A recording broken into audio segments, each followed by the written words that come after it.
Hello again in Time Bank Land. This is Kathy Kilday and Charlotte Drummond. And today we're going to talk a little bit about posting an offer or a request. Many of our seasoned members, this is kind of old hat to them. But for some members that are relatively new or unsure about how to go about doing this video is for you. We're going to run through it, hopefully quickly enough that we can cover all bases.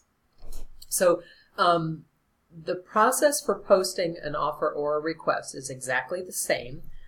The only difference is the software is going to decide which side it's going to put it on. Either that it's an offer, the service that you're offering, or it's a request of something that you need.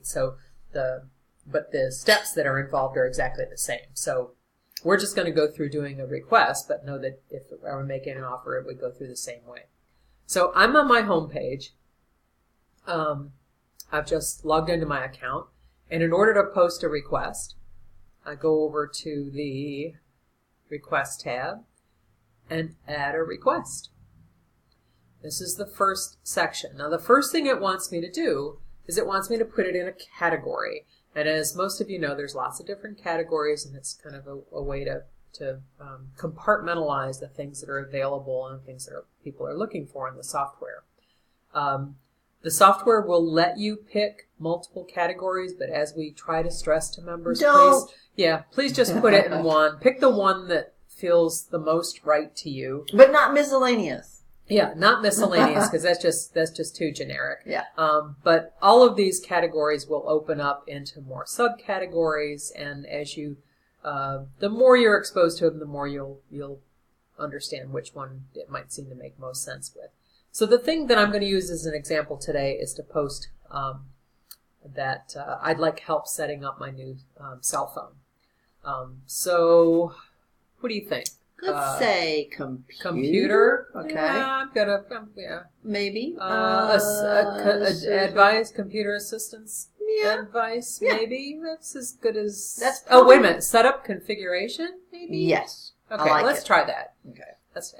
This is not all that critical, but it helps. It put helps. it in the right place. So, see this little button down here? It says Add to My Requests. I wish that button were bigger, but I just clicked it. And it's added it to my request. And what it's done is it's added a thumbnail, or a placeholder right here for me to finish telling it more information about what it is exactly that I'm asking for. Because it's pretty generic right now. The software understands that other members know that they need more information from me before they think that they can help me with this request. So if I don't fill anything else out in this placeholder right here, if I don't fill anything else out, the software is going to dump it and figure that I screwed up, I didn't mean it, whatever, it'll just dump it. So it wants more information from me before that request goes active. These other requests that you see on the screen are things that I have posted in the past. And instead of deleting them, I've just let them expire. So it says suspend listing. That's what it says when it's expired. Right. So they're not visible to anybody else, but if I decide that I want to go back and reactivate them, all I have to do is to change that expiration date and they're live again. And I have a tendency to kind of leave those there in case I want to revisit them at some point. But if the need is surely gone, you can just click delete and that will be gone. So that's why you're seeing those other panels here. The one that we are talking about is this one right here. That's under Computer, Setup, and Configuration. And you always start from the top down. Yeah. So there are a couple of things that are set by default. First one is the expiration date. By default, it's set to expire in a month. That's too long. Yeah. Well, it might be that a month is fine. It might be that it's an ongoing request and you can let it stay up for a year. Well, I mean, maybe if it's something I want done in the next 2 weeks, I can click, in the next 2 weeks. The one thing that you should know about that is that the software will email you a week before that expiration date to let you know that it's about to expire. If you want to go in and change it, all you need to do is log into your account, go to this page, and toggle that expiration date to change it however far out you want, or you can even suspend it if somebody has responded to it and no longer need it.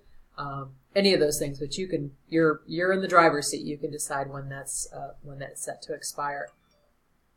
The other thing in here is this radius of service. By default, it's set to 25 miles, so that will encompass anybody that's in the CVille Time Bank. But it's conceivable that you might want somebody really close by to where you live. You can change that however you'd like, but within 25 miles is set as the default. But this is the money shot right here. See, and I'm going to expand this box to expand this field so that I can add a little bit more. The software wants you to explain to other members a little bit more about exactly what it is you're asking. And really, if you remember, I said I wanted to get some help setting up my cell phone, not necessarily my computer. We put it in this category.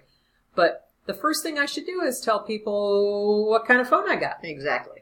So did I get a Samsung? Did I get an Apple? Is it the latest Apple? Did somebody give me a hand-me-down? Or what's my level of proficiency in general with a smartphone? And is it everything or just certain software on it? Yeah. Just certain apps? Have I just hit a couple of stumbling blocks? What exactly is it that I'm asking?